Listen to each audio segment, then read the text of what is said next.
जी, last lecture के अंदर हम देख रहे थे कि हम अपने फीचर्स और टारगेट वेरिएबल्स को आपस में सेपरेट किस तरह कर सकते हैं। साथ में हमने देखा था कि डाटा को ट्रेनिंग डाटा और टेस्टिंग डाटा के अंदर स्प्लिट किस तरह कर रहे होते हैं, तो उसको हमने बहुत डिटेल में लास्ट लेक्चर में देखा था। अभी के लेक्चर में हम ये देखेंगे कि मॉडल को ट्रेनिंग किस तरह करवाई जा सकती है और हम कौन सा मॉडल जो है वो यूज़ करेंगे। बेसिकली मशीन लर्निंग के अंदर मॉडल का कंसेप्ट एक बार फिर देख लेते हैं कि मॉडल जो है वो एक मैथमेटिकल रिप्रेजेंटेशन है जो आपके डाटा को सीखता है और उसके बाद उसके अकॉर्डिंग पैटर्न्स को जो है वो डिस्कस कर रहा होता है या डिटेक्ट करता है और नए आने वाले डाटा के लिए प्रिडिक्शंस या डिसीजंस बनाता है। मॉडल डाटा के फीचर्स और उनके कोरस्पॉन्डिंग टारगेट वेरिएबल्स के बीच के लिए रिलेशनशिप को कैप्चर करता है। तो हम जो यूज़ करने जा रहे हैं वो है लॉजिस्टिक रिग्रेशन का। क्लास में इसके बारे में बहुत डिटेल में डिस्कशन हो चुकी है। लॉजिस्टिक रिग्रेशन क्या करता है, डिपेंडेंट और इंडिपेंडेंट वेरिएबल के दरमियान रिग्रेशन जो है वो रिलेशनशिप क्रिएट करता है। लॉजिस्टिक रिग्रेशन बजाते खुद एक पॉपुलर मशीन लर्निंग टेक्निक है जो क्लासिफिकेशन प्रॉब्लम्स के लिए इस्तेमाल होता है। लॉजिस्टिक रिग्रेशन का मेन गोल है कैटेगोरिकल डाटा को प्रिडिक्ट करना, जैसे बाइनरी क्लासिफिकेशन दो कैटेगरीज में डिवाइड करना, जैसे 0 और 1 के नाम से। तो लॉजिस्टिक रिग्रेशन का बेसिक कंसेप्ट यही है कि वो फीचर वेरिएबल का कम्बिनेशन यूज करके प्रोबेबिलिटी का एस्टिमेशन करते हैं कि टारगेट वेरिएबल एक स्पेसिफिक कैटेगरी में होगा या नहीं होगा। ये मॉडल प्रोबेबिलिटी फंक्शन का यूज करता है जो आउटपुट को 0 और 1 के बीच में मैप करता है। ठीक है, तो इसका पूरा हमने ग्राफ चार्ट वगैरह जो है वो क्लास में देख चुके हैं। लॉजिस्टिक रिग्रेशन के अगर एडवांटेजेस की बात की जाए तो ये सिंपल होता है, इंटरप्रेटेबिलिटी है इसके अंदर। ये मॉडल जो है वो रिलेटिवली इजी टू इम्प्लीमेंट होता है, इंटरप्रेट इजीली किया जा सकता है, जैसे कि प्रेडिक्शंस को लॉजिक को समझना आसान हो जाता है। ठीक है, इसलिए हमने इसके अंदर ये मॉडल ली है। अगर आपको लॉजिस्टिक रिग्रेशन की समझ आ जाती है तो रिमेनिंग मॉडल्स को यूज़ करना आपके लिए आसान होगा। ठीक है, तो लॉजिस्टिक रिग्रेशन की ज़रूरत हमें तब होती है जब हम चाहते हैं कि कैटेगोरिकल आउटपुट वेरिएबल्स की प्रेडिक्शंस करनी हो, जैसे हम चाहते हैं फॉर एग्जांपल स्पैम डिटेक्शन करना चाहते हैं या मेडिकल डायग्नोसिस करना चाहते हैं। तो उस केस में जिस तरह अभी हम यहाँ पे भी प्रिडिक्शन कर रहे हैं कि कौन सा जो पर्सन है या मेल है या फीमेल है वो सर्वाइव क्लास से बिलोंग करेगा या नहीं करेगा। तो इसको डिटेल में देख लेते हैं। लॉजिस्टिक रिग्रेशन आपने इम्प्लीमेंट किस तरह करना है मॉडल के अंदर। ये देखिए, ये लॉजिस्टिक रिग्रेशन पड़ा हुआ है। ये लॉजिस्टिक रिग्रेशन मॉडल कहाँ से आया है, मॉडल से है। और मॉडल हमने कहाँ से लिया है, मॉडल हमारे पास वेरिएबल है। ये लॉजिस्टिक रिग्रेशन हमने इंपोर्ट करवाया और ये कहाँ से करवाया, ये हमने sklearn लाइब्रेरी है जहाँ से हमने लॉजिस्टिक रिग्रेशन का जो मॉडल है वो इंपोर्ट करवा लिया था। ठीक है, रिमेनिंग वापस आ जाए अपने कंसेप्ट के ऊपर। तो यहाँ पे हमारे पास मॉडल के अंदर क्या हमने लोड करवा दिया है लॉजिस्टिक रिग्रेशन को। उसके बाद अगेन हमने मॉडल के अंदर फिट करवा देना है जो एक्स ट्रेन और वाई ट्रेन के डाटा हमने ऊपर स्प्लिट किया था, उसको क्या कर देना है रिग्रेशन मॉडल के अंदर क्या करवा देंगे, हम फिट करवा देंगे। तो फिट करवाने के लिए सिंपल हम फिट का फंक्शन यूज करते हैं इसके अंदर एक्स ट्रेन और वाई ट्रेन। अगर आपको कुछ नहीं समझ आई तो अपने फाइल के अंदर ये जो कर्सर है स्पेसिफिक टर्म के ऊपर रखेंगे तो वो आपको आउटपुट प्रोवाइड कर देगा। ठीक है, जैसे इसको रन करेंगे इससे रेलेवेंट कोई आउटपुट आपको शो हो जाएगी। यहाँ तक हमने मॉडल को लोड करवाया है। लोड करवाने के बाद उसको एक्स ट्रेन और वाई ट्रेन पे फिट करवा दिया उस मॉडल के अंदर। अब हमने मॉडल की इवैल्यूएशन करनी है। इवैल्यूएशन क्या है, मॉडल की हमने मीन्स ये चेक करना है कि हमारे पास जो है मॉडल क्या आउटपुट दे रहा है, किस किस्म की आउटपुट आ रही है। ठीक है, मॉडल की इवैल्यूएशन चेक कर रहे हैं यहाँ पे।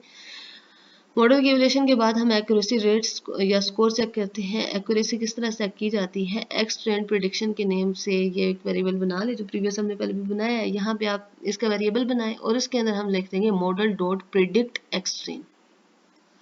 अब एक्स ट्रेन क्या करेगा, ये जो हमारे पास ऊपर पड़ा हुआ है इसके अंदर जितना भी डाटा पड़ा हुआ है वो प्रिडिक्ट होगा और वो किसके पास चल जाएगा, मॉडल। मॉडल इसको प्रिडिक्ट करेगा। ठीक है, मॉडल प्रिडिक्ट करने के बाद हम इस एक्स ट्रेन को सिंपल क्या करवा लेंगे, प्रिंट करवा लेंगे। जैसे ही प्रिंट करवाएंगे तो उससे रेलेवेंट आपको कुछ इस तरह का आउटपुट जनरेट हो जाएगा, 01 01 01। ये सारी कैटेगरीज हैं जो वो रिप्रेजेंट कर रहे हैं कि ये जो पर्सन आईडी लेट्स सपोज 1 था, ये 0 था। 0 जो है हमने बात की कि वो नॉन सर्वाइवल है, 1 जो है वो सर्वाइव कर गया था।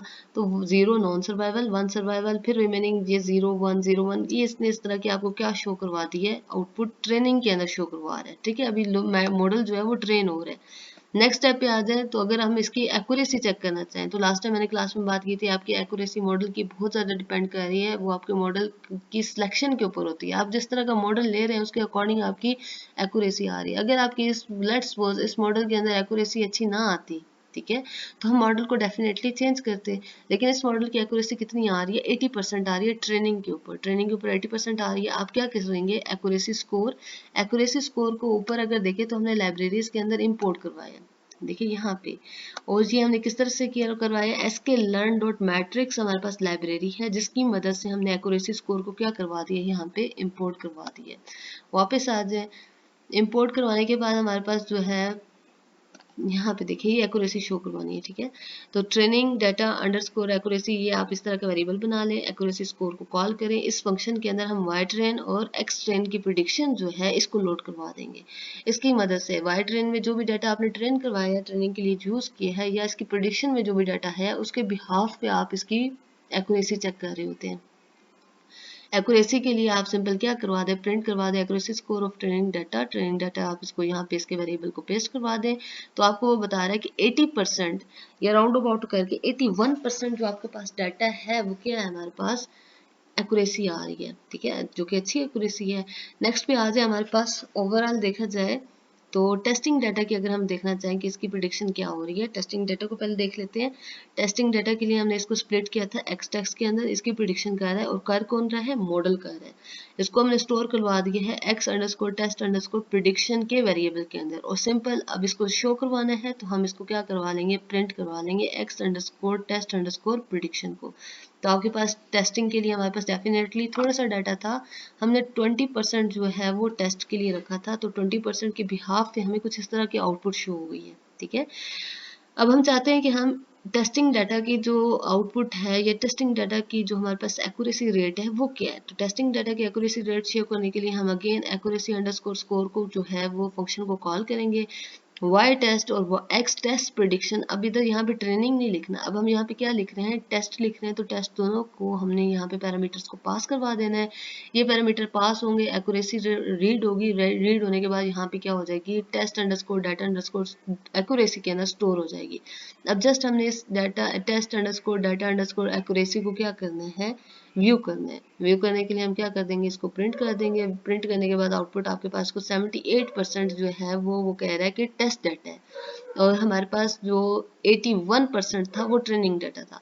तो यहाँ तक हमने पूरा ओवरऑल देखा कि हम मॉडल के अंदर डाटा की प्री प्रोसेस, डाटा को लोड किस तरह कराते हैं, लाइब्रेरीज को लोड किस तरह कराते हैं, उनकी प्री प्रोसेसिंग किस तरह करते हैं, डाटा की बेसिक इन्फॉर्मेशन कि अगर हमारे पास नल डाटा है तो वो किस तरह शो होगा, मिसिंग वैल्यूज को किस तरह हैंडल करना है हमने, ठीक है। डाटा की विजुअलाइजेशन हमने किस तरह करनी है। Overall each and everything related to your data, या जो कंसेप्ट हमने क्लास में पढ़े थे वो सारे इस एक प्रोजेक्ट के अंदर आपको इजीली क्लियर हो रहे होंगे। आपने न्यूमेरिकल वैल्यूज हैं या कैटेगोरिकल वैल्यूज हैं, उनको कन्वर्ट किस तरह करना है, न्यूमेरिकल वेरिएबल्स में डाटा को स्प्लिट किस तरह करना है टेस्टिंग और ट्रेनिंग सेट के अंदर, मॉडल किस तरह सेलेक्ट करना है और मॉडल को किस तरह आपने यूज़ करना है, उसकी एवेल्यूएशन किस तरह करनी है, और उसके बाद आपने उसकी एक्यूरेसी रेट को किस तरह चेक करना है। तो यहाँ तक हमारे पास रिलेटेड टू योर मॉडल या डाटा था। नेक्स्ट लेक्चर में इंशाल्लाह हम देखेंगे कि आप अपने जुपिटर नोटबुक के ऊपर किस तरह यही काम कर सकते हैं। जस्ट उसका बेसिक आपको बताऊंगी, ठीक है। उसके अंदर आप अपने जुपिटर नोटबुक के ऊपर, क्योंकि फर्स्ट लेक्चर में मैंने आपको बात की थी कि आप अपना ये काम 3 तरीकों से कर सकते हैं मॉडल की ट्रेनिंग का। सबसे पहला काम कि आप इसको अपनी अपनी मशीन के ऊपर चलाएंगे। दूसरा काम, मशीन के ऊपर चलाने का नुकसान ये है कि उसकी वजह से आपकी जो कंप्यूटेशनल स्पीड है या आपकी जो परफॉर्मेंस है या आपकी जो स्पेस है सिस्टम की, वो यूज़ हो रही होती है, कंज्यूम हो रही होती है। उसके अल्टरनेटिव 2 मेथड हैं जो हमें जुपिटर का ही सर्वर प्रोवाइड कर रहे होते हैं, जिसमें हमारे पास आ जाता है कैगल और दूसरा है कोलैब। तो दोनों के तरीके मैंने आपको प्रीवियस वीडियो लेक्चर्स में बता दिए हैं। कैगल के अंदर हम किस तरह काम करते हैं, यही काम हम कोलैब के ऊपर किस तरह काम कर रहे होते हैं।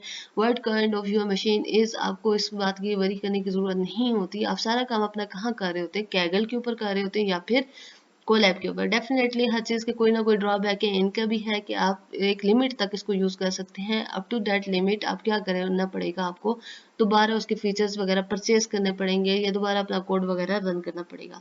तो यहाँ तक हमने ये देखा कि आप अपना एक मशीन लर्निंग का प्रोजेक्ट किस तरह यूज़ कर सकते हैं। टाइटैनिक के ऊपर हमने लिया था और उसको आप किस तरह अपने डाटा सेट के अकॉर्डिंग यूज़ कर रहे होते हैं। तो नेक्स्ट लेक्चर में मैं आपको यही कोड डिटेल में नहीं, बल्कि आप जुपिटर नोटबुक के ऊपर किस तरह कर रहे होते हैं और वहाँ के फीचर क्या हैं उसके बारे में एक्सप्लेन कर दूंगी।